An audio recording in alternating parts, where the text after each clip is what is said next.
À un mois des fêtes, je ne pouvais me passer de parler de nourriture. Êtes-vous prêt à cuisiner pour les plus grands gourmets du monde? Car aujourd'hui, nous allons parler de l'aventure totalement toquée de Rémi du parc Walt Disney Studios.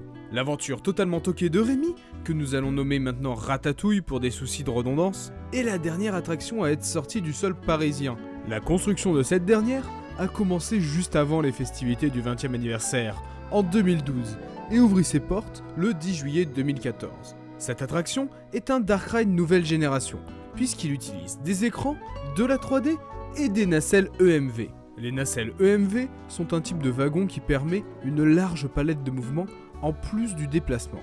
Il s'agit grossièrement de véhicules intégrant des mécaniques propres au simulateur que nous verrons dans une prochaine vidéo. La trame scénaristique de l'attraction prend évidemment place dans le dessin animé Pixar Ratatouille. On se retrouve ici dans les cuisines du grand restaurant parisien Gusto, où Rémi cherche à réaliser une recette pour préparer le repas prévu pour les invités du jour. Dans cette attraction, on passera par différents tableaux alternant les phases réelles, avec des décors physiques, et les phases virtuelles, avec la diffusion d'un film sur les écrans. Si on regarde rapidement selon les critères de Kaiwa, on a ici une attraction qui mise tout sur le Mimicry. Le but de cette dernière est de nous faire vivre une aventure, vu que nous avons affaire là à un dark ride. Je consacrerai une analyse plus tard dans l'année à ces attractions classiques des parcs à thème, mais je vais vous expliquer rapidement pourquoi j'en suis venu aussi vite à cette affirmation. Un dark ride est une attraction de vitesse plutôt lente, qui se concentre plus sur la narration que sur les sensations physiques que le visiteur va subir. On peut donc ranger d'office tous les dark rides dans la catégorie Mimicry, de par leur aspect esthétique et narratif. Mais si je vous parle aujourd'hui uniquement de Ratatouille, c'est qu'il y a une particularité dans cette attraction. En effet, on a ici une technologie d'immersion nommée 4D, qui nous permet non pas d'assister à une histoire comme on pourrait avoir dans une attraction classique, comme Pinocchio, mais de nous immerger totalement dans l'univers de l'attraction.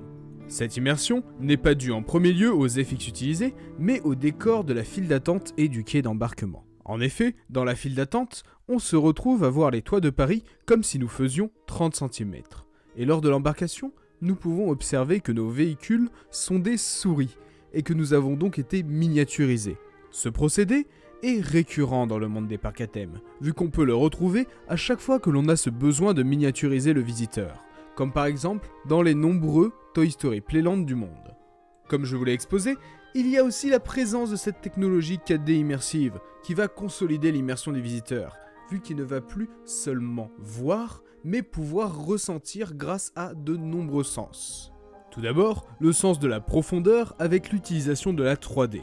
La thermosensibilité, avec le passage chaud sous le four et froid dans la chambre froide, l'équilibre, avec l'utilisation des véhicules EMV, le toucher, avec la projection d'eau, même si ici on fait plus utilisation de la surprise, et enfin le goût et l'odorat avec la scène finale, où l'odeur de la nourriture en devient presque palpable sur le palais. Ce qui est intéressant avec toutes ces technologies d'immersion, c'est qu'on peut les comparer avec un des thèmes principaux du game design, les ciné-feedback. Les ciné-feedback sont dans le jeu vidéo les moyens de communication les plus utilisés, vu qu'ils sont indispensables à la progression du joueur. En effet, un signe permet au game designer d'indiquer la direction à prendre, en utilisant une flèche, un signal sonore ou une lumière. Et le feedback permet de confirmer au joueur que son action a eu un impact dans le jeu. En plus de permettre cette avancée logique du joueur, elle a pour utilité de motiver le joueur à continuer, vu que les feedbacks ont aussi une vertu à être utilisés comme récompense. Pour que vous compreniez un peu mieux le sujet, je vais donner un petit exemple. Actuellement, on peut voir qu'une pièce tourne, et qu'elle clignote. C'est un signe qu'elle est collectable. Lorsque l'on va la ramasser, elle va produire un bruit, faire un effet de ramassage et augmenter notre nombre de pièces. Tous ces composants-là sont des feedbacks. Mais maintenant, revenons au sujet du jour. Est-il acceptable de dire que dans Ratatouille, on retrouve des signes et feedbacks équivalents aux jeux vidéo? Eh bien non. Et ce, pour une simple raison. Le visiteur n'est pas un joueur dans cette attraction. Il n'a donc aucun besoin de signes pour avancer, le véhicule le dirigeant seul vers l'action. Par contre, pour ce qui est des feedbacks, on a là une attraction qui en est bourrée. Et ce qui est intéressant, c'est que l'on sort totalement des carcans habituels du jeu vidéo, ce qui nous permet encore une fois de voir la différence entre les deux médias. Exit donc ici la restriction uniquement visuelle et sonore du feedback. Ici, on a le droit à l'utilisation de tous les sens présents dans le corps humain, comme je l'ai dit plus tôt. Et c'est d'ailleurs ce qui est intéressant.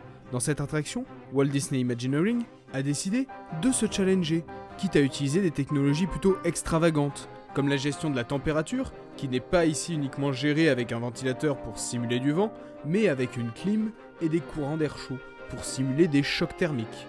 Autre chose que l'on peut allouer à cette attraction, c'est le détail qu'elle porte aux décorations, qui sont ici très détaillées et qui utilisent par moments un mix d'écran et de décors très intéressant, avec la scène du frigo par exemple.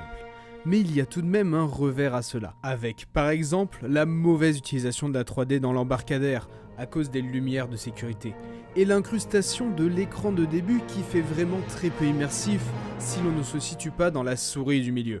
Malgré tout, l'attraction reste dans son ensemble très agréable, et un modèle d'innovation pour les dark rides nouvelle génération. Aujourd'hui, on a donc pu établir encore une fois un lien assez important entre le jeu vidéo et les attractions, vu qu'elles ont toutes deux recours au même code. Et même si dans cette attraction, on les utilise partiellement, il en existe certaines où l'on va vraiment tous les exploiter et dont je parlerai sûrement dans le futur. D'ici là, je vous invite à débattre de ce sujet en commentaire. C'était Ballot, et n'oubliez pas de vous préparer à vous briser la panse dans un mois.